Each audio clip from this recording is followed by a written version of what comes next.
Avis vascular centre మన దేశంలోనే the best varicose vein hospital. MP విషయంలో అది జరిగింది. బట్ ఇంకో విషయం కూడా ఉంది. సీనియర్ ఎన్టీఆర్ గారు రాజకీయ పార్టీ పెట్టి ఎలక్షన్లకు వెళ్లే ముందు ఇండస్ట్రీ నుంచి పిలిచి ఒకే ఒక వ్యక్తిని శివకృష్ణని మాత్రమే పిలిచి మేడ్చల్ ఎమ్మెల్యే సీట్ ఇచ్చి పోటీ చేయమన్నారు. మీరు ఇవన్నీ చెప్పకూడదు ఏంటంటే సెల్ఫ్ డబ్బా కొట్టినట్టు ఉంటాయి. బట్ నేనే చెప్తున్నాను కదా, ఇది రిటర్న్ కదా హిస్టరీలో. అంటే 83లో మరో మలుపు ఈ చరిత్ర సరే ఇది కథ ముగింపు అయిన తర్వాత ముందడిగా అయిన తర్వాత నాకు బాపాయ్ గారు డైరెక్టర్, దేవి వరప్రసాద్ ప్రొడ్యూసర్, నా దేశం. వాళ్ళు లావారీస్ అని హిందీ సినిమాది, దాన్ని రీమేక్ చేస్తున్నారు. పరశురావు లేదాక రైటర్స్, మా గురువు లేదాక రైటర్స్. ఏం చేశారంటే దాంట్లో సురేష్ ఓబరాయ్ చేశాడు ఆ వేషం. ఒక ఫెరోషియస్ కావాలి, యంగ్ ఆడ కొద్దిగా వయసే యంగ్ కావాలి. ఎవరు ఎవరు ఎవరు అంటే లేరు, ఇండస్ట్రీలో ఎవరు లేరు. ఆ యంగ్ హీరో ఇమేజ్ ఉండి ఆ రెబల్ క్యారెక్టర్ అప్పుడు మాదాల రంగారావు ఇంచుమించుగా రిటైర్మెంట్, ఇక నేను తప్ప ఎవరు లేరు.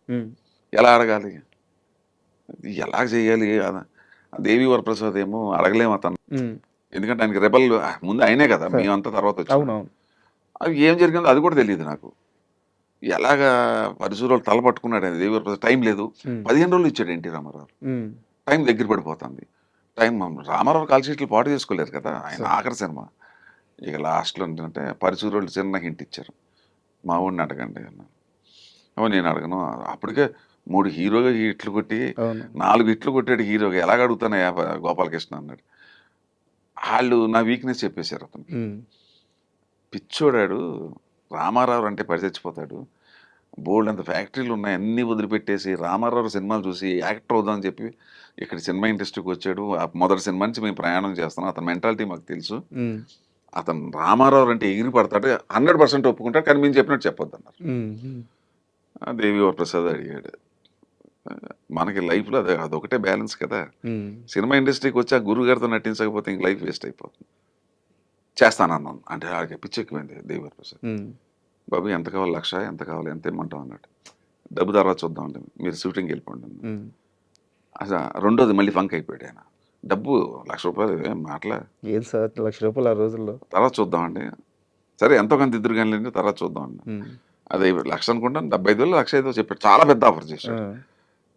అయిపోయిన తర్వాత హైదరాబాద్లో నీకు స్టార్ హోటల్లో పెడతాను బాబు, ఎవరికేమో నీకు హీరోయిన్కి ఇస్తాను అన్నాడు.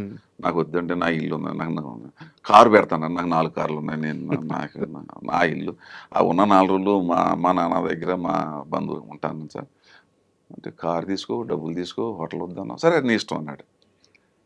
ఆ సినిమా చేసేటప్పుడు తను ఎన్టీఆర్ తోటి చండశాసనుడు ఏదో సినిమా సంథింగ్ ఏదో షూటింగ్ జరుగుతుంది అయింది, ఏదో ఏదో మేకప్లో ఉన్నాడు. ఎన్టీఆర్ రామకృష్ణ సినీ స్టూడియోస్కి తీసుకెళ్ళారు పరిచయం చేయడం కోసం, రేపు షూటింగ్ అని. వెళ్ళేటప్పటికి నా గురువుని, నా దైవాన్ని అలా చూశాను, కళ్ళం నీళ్ళు వచ్చినాయి. లైఫ్లో మూమెంట్ తట్టుకున్నాయి. రామారావుని నా చిన్నప్పుడు మా అల్వార్లో సత్య టాకీస్ అని ఉంది, ఓపెనింగ్ వచ్చాడు. నేను పిల్లవాడిని అప్పుడు చూశాను, ఎప్పుడో చిన్నప్పుడు చూశాను, ఇప్పుడేమో పెద్ద అయిన తర్వాత చూశాను. అప్పుడు గుంపులో పోయింది. అప్పుడు చూసిన తర్వాత గురువు గారిని చూసి నోటి మాట రాలేదు నాకు. దండం పెట్టాను, ఆయన ఎలా ఊగుతూ రండి బ్రదర్ రండి మీ గురించి విన్నాం అన్నాడు. గుండె ఆగిపోయింది. నా గురించి వింటే ఏమైనా చెడున్నాడా మంచి ఉన్నాడా, లేని పొంది తలకాయ నొప్పి అనుకున్నాను. ఏదో ఆ రోజున అయిపోయింది. సెకండ్ ఇప్పుడు హైటెక్ సిటీ ఉంది కదా మాదాపూర్, అది యాక్చువల్గా పొలాలు, ఇవన్నీ పొలాలు. ఆ పొలం ఏదంతా అక్కడ షూటింగ్. ఆయన షూటింగ్ వచ్చాడు. మాదాపూర్ అనే ఒక గ్రామం, మాదాపూర్ అనే గ్రామం. వస్తే అందరూ వెళ్ళి కాళ్ళమే పడిపో, చలపతిరావు కాళ్ళమే పడు. చలపతిరావు, గిరిబాబు అప్పుడే పరిచయం నాకు, ఎవరు పరిచయం లేదు. ఫస్ట్ టైం నేను పరిచయం, అప్పటికి చలపతిరావు పరిచయం, గిరిబాబు కూడా అప్పుడు ముందడుగు పరిచయం అనుకుంటా. నేను అలా పడినాను. ఆయన వచ్చిన వెంటనే ఆయన చెయ్యి తీసుకుని ఇక్కడ ముద్దు పెట్టా. ఆయన జీవితంలో ఎవడో ఇంతవరకు అలా ముద్దు పెట్టినోడు లేడు. ఆయన థ్రిల్ లేడు రామారావు. వీడియోతో చాలా గమ్మత్తుగా ఉన్నాడు ఈ కుర్రోడు అని చెప్పేసి. కొంచెం కొత్తగా అది బాద్షా ట్రీట్మెంట్ కదా. అది అయిపోయిన తర్వాత ఫస్ట్ డే సీను. అసలు ఎప్పుడు కూడా ఆర్టిస్ట్ అనేవాడు ఎప్పుడు కూడా ఒక రోజు టైం పడుతుంది ఆ క్యారెక్టర్లోకి వెళ్తానికి. ఆ కోపిష్ట డైలాగ్ ఎలా చెప్పాలి, ప్రశాంతంగా, ఇవన్నీ క్యారెక్టరైజేషన్ ఉంటుంది. క్యారెక్టరైజేషన్ ఏమి వెళ్ళగా నాకు డైరెక్ట్గా డెత్ సీన్ పెట్టేశారు. అబ్బా. ఏంటంటే వాళ్ళకి నమ్మకం చేసేస్తాడని. ఎందుకంటే అప్పటికే మనం హిట్లు కొట్టున్నాం, పేరు వచ్చేస్తుంది కదా. ఏమో లేని పని ఇది తలకాయ నొప్పి అయిపోతుందని చెప్పేసి వెళ్ళాను. నా అదృష్టం కొద్ది సింగిల్ టేక్ ఓకే. ఉమ్. అక్కడ ఇంప్రెస్ అయిపోయాడు. ఎన్టీ రామారావు ముందు సింగిల్ టేక్ ఓకే చేయటం అంటే మాటలు కాదుగా. మాటలు కాదు కదా. అయిపోయిన తర్వాత సెకండ్ డే, థర్డ్ డే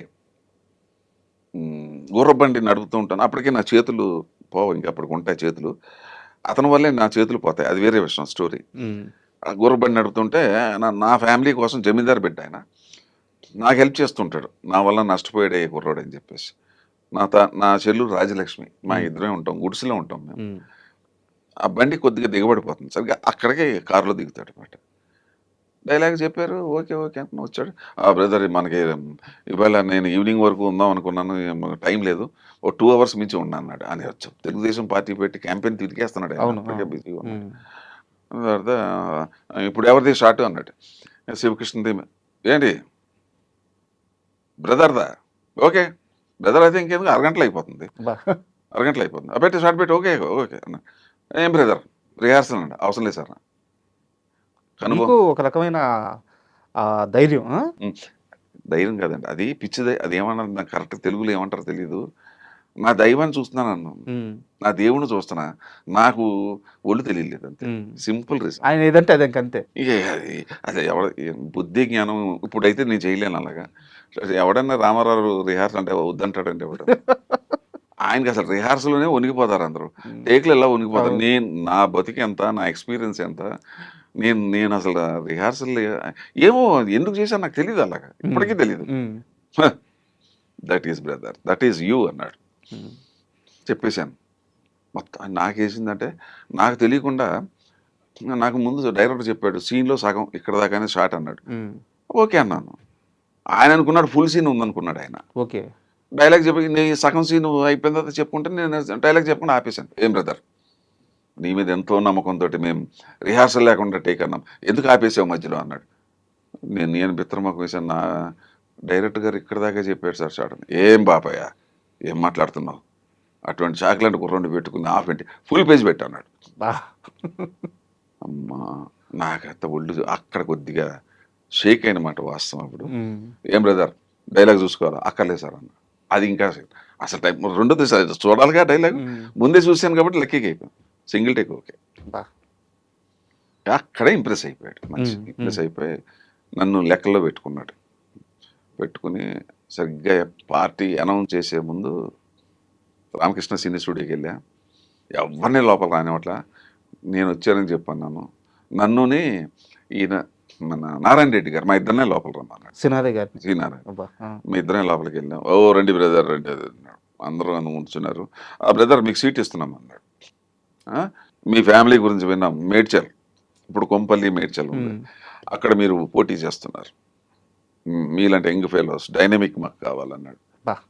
కాళ్ళకి దండం సార్. ఇప్పటికే చాలా విచిత్రమైన సంఘటనలు ఇవన్నీ సార్. ఇప్పటికే నేను మీ వల్ల చెడిపోయాను అంటున్నారు సార్, ఇంకా ఎందుకు సార్ అన్నాను.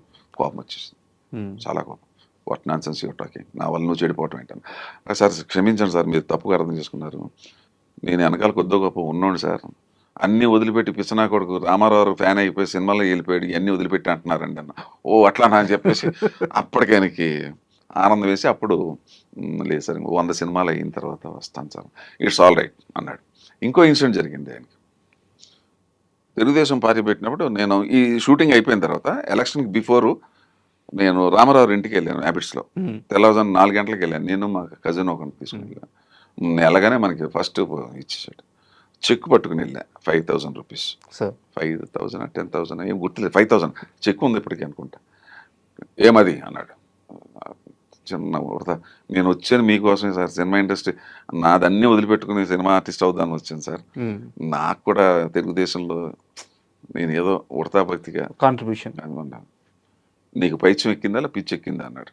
మేము ఎవరి దగ్గర రూపాయి సినిమా వాళ్ళనే మేము రానేబల దగ్గరికి, నీ దగ్గర ఎట్లా తీసుకుంటాం అనుకున్నా. అది తీసుకుని వెళ్ళిపో అన్నాడు. అలా ముఖం పెట్టి చూసుకున్నాను. ఏం ఇంకా వెళ్ళటం లేదన్నాడు. ఆయన కోపం వచ్చింది. వెళ్తాను సార్, కానీ ఒక్కడ మాత్రం జరుగుతుంది సార్, గేటు బయట ఆత్మహత్య చేసుకుంటాను. మీరు క్యాంపెయిన్ కూడా తిరగలేరు, నన్ను కాదంటే ఏమనుకుంటున్నారు మీరు? నా లైఫ్ అంతా త్యాగం చేసి వచ్చాను మీకోసం ఇక్కడికి. మీ భక్తుడు నేను. బా నీ ప్రేమను తట్టుకోలేకపోతున్నాం. సరే పట్టుకెళ్ళి room number 33 Ramakrishna senior Upendra అని ఒక అతను ఉంటాడు, అక్కడ పట్టుకెళ్ళి అన్నారు. ఆ ఉపేంద్ర ఏంటి, ఆయన రైల్వేలో డిపార్ట్మెంట్లో పనిచేసి ఈయన దగ్గర ఉన్నాడు. ఆయన మినిస్టర్ కాదు, ఎమ్మెల్యే కాదు, ఏం కాదు.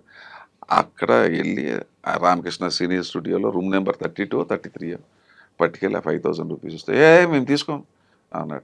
సార్ రామారావు గారు పంపించారు ఉండు అయితే అని చెప్పి ఎవరితో మాట్లాడాడో తెలియదు మనకి, తీసుకోమని చెప్పారు. అట్లా నాది ఫస్ట్ డొనేషన్ నాదే.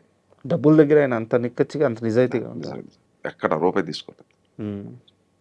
ఇవన్నీ బయట ప్రపంచానికి తెలియవండి. ఆయన గురించి ఏదో అనుకుంటారు.